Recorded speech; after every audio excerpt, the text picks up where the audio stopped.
The President's National Security Advisor, General H.R. McMaster. General McMaster, thanks for joining us this morning.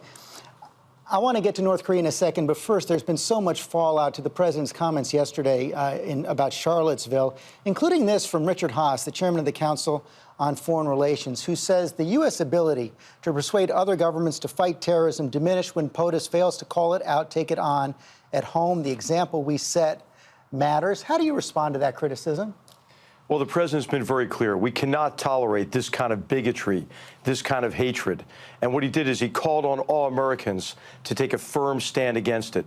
This is a great opportunity for us to ask ourselves, what are we teaching our children? Tolerance has to overcome this kind of hatred that is grounded really in ignorance of our values and what makes us unique as Americans, our commitment to each other, our commitment to freedom, liberty, tolerance, and rights for all of us. Well said, sir, but he didn't call out the white supremacists responsible for the violence. You know, when it comes to radical Islamic terrorism, the president says you can't solve the problem if you don't say the name.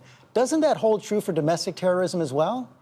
What the president did is he called out anyone who is responsible for fomenting this kind of bigotry, hatred, racism, and violence. And I think the president was very clear on that. I'm sorry? That seemed to be suggesting moral equivalence between those who started the violence and those who were protesting. Maybe to you, George, but not to me. I think the president was very clear. And so was the Attorney General in his statement. Let's move on now to North Korea. Are we closer to war now than we were a week ago? No, I don't think so. And I think we're not closer to war than a week ago, but we are closer to war than we were a decade ago. And as Dr. Kissinger made clear in a great op-ed this weekend, this has been a problem that we've procrastinated on for a long period of time. And now it's coming to a head where the threat from North Korea, not only to the United States, but to the world, is very, very clear. And it demands a concerted effort by the United States, but with our allies and with all responsible nations. And this is what you've seen the president do, is bring together all nations to bear on this problem.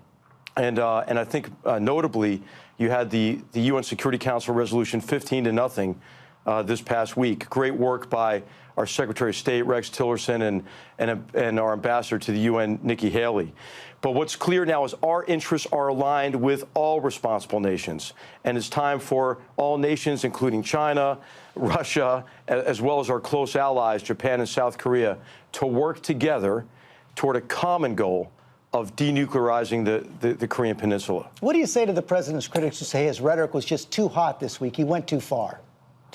Well, the president made clear, that the United States will not tolerate our citizens or our allies being threatened by this rogue regime. And I think there's a much greater danger if there were to be any kind of degree of ambiguity in connection with the kind of response that Kim Jong-un could expect if he were to threaten the United States or our allies. But there did seem to be ambiguity in the president's statement. His fire and fury statement was he said they would be met by fire and fury if there were new threats from North Korea. There are new threats from North Korea every single day. They've already crossed that line. Yeah, there certainly are. And what you've seen is our response. Our response is we are prepared militarily to deal with this if necessary. But we're taking all possible actions, short of military action, to resolve this very grave threat to the United States and the world. And that includes a very determined diplomatic effort led by our Secretary of State. And it also includes increasing sanctions, increasing pressure on the North to convince Kim Jong-un that this is not in his interest to continue this path of provocation and escalatory actions. But just to be clear, threats alone will not provoke a U.S. military response, will they? Well, it depends on the nature of the threat, right? And so this is why what Kim Jong-un is doing is very, very dangerous. Now, of course, any response that we do in close cooperation with our allies in the region. And as you know, we have been prepared. We have been prepared for any escalation on the Korean Peninsula since the armistice in 1953. So the difference between then and now is the danger is much greater and is growing every day with every missile test, with the consideration of possibly a 6th nuclear test. And so What we can no longer do is afford to procrastinate, and President Trump has made it very clear. He cannot tolerate, will not tolerate, a threat to the United States from North Korea involving nuclear weapons. But your predecessor, Susan Rice, wrote this week that the U.S. could tolerate nuclear weapons in North Korea the same way we tolerated nuclear weapons in the Soviet Union, far more during the Cold War. Is she right? No, she's not right. And I think the reason she's not right is that the classical deterrence theory, how does that apply to a regime like the regime in North Korea? A regime that engages in unspeakable brutality against its own people, a regime that poses a continuous threat to its neighbors in the region and now may pose a direct threat to the United States with weapons of mass destruction, a regime that imprisons and murders anyone who seems to oppose that regime, including members of his own family, using sarin nerve gas in a public airport. So we are locked and loaded? The United States military is locked and loaded every day, and especially those who are on the front lines of freedom, such as those that are stationed in South Korea, and those soldiers, sailors, airmen, and Marines that are stationed in Northeast Asia or rotate there. So, as you know, we have tremendous military capabilities. We have a very high degree of readiness, and so the United States military is always locked and loaded. But the purpose of capable, ready forces is to preserve peace and prevent war. George Washington said it. The most effective way of preserving peace is to be prepared for war. Let me talk about Venezuela. The president raised a lot of eyebrows on Friday when he said U.S. military intervention is on the table. Let's look.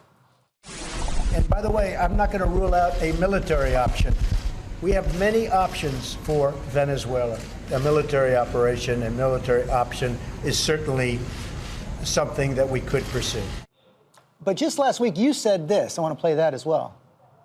Do you see a military intervention from any outside source?